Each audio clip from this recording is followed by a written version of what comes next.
Rick, for the first time in our history, we have a presidential campaign where the incumbent, Joe Biden, was forced out of the race by his own party with just a shade over 100 days left before the election. With the threats of the 25th Amendment and the easy way or the hard way being his only options given to him by Pelosi, Obama, and the whole gang, the reins were handed over to Kamala Harris, who did not receive one vote by a Democrat voter in the primary elections. But that doesn't matter because the puppet masters of the Democrat Party and their window dressers, the media, have spun a shiny new object. Meet chameleon Kamala. She will say anything or be anyone to fit the bill to be whatever you want to see and whatever you want to hear.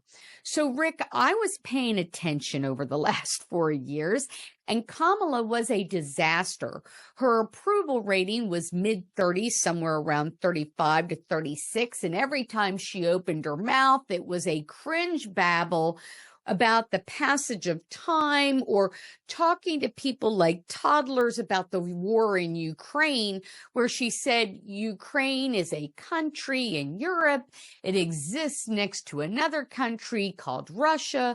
Russia is a bigger country. Even the Democrat power women had to meet together in Washington, D.C. to discuss Kamala as a media crisis.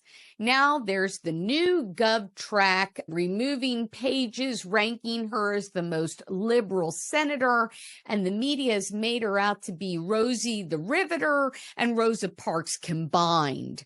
Yeah, first of all, I have to tell you, I've been involved in politics for more than 40 years. Okay.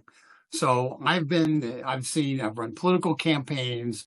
I've been a lobbyist who's seen a lot of things about how the sausage is made that the public really doesn't need to know about. But it's just some hard-bitten stuff. I will tell you, I never thought that I would see a system just automatically go into overdrive to create a new persona and erase somebody's 20, 25-year history in politics.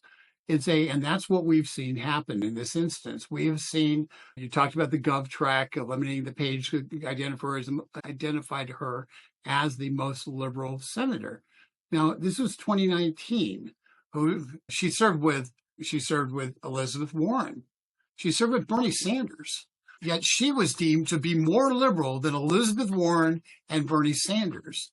So when you look at it from a policy perspective, you look at what she votes for, what she believes in, what she wants to fight for, those are all policies that are far removed from the American mainstream.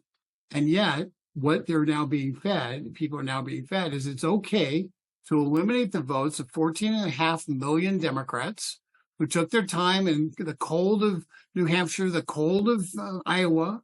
They've spent time working. They did all those things. They put elbow grease in as well as going to the polls.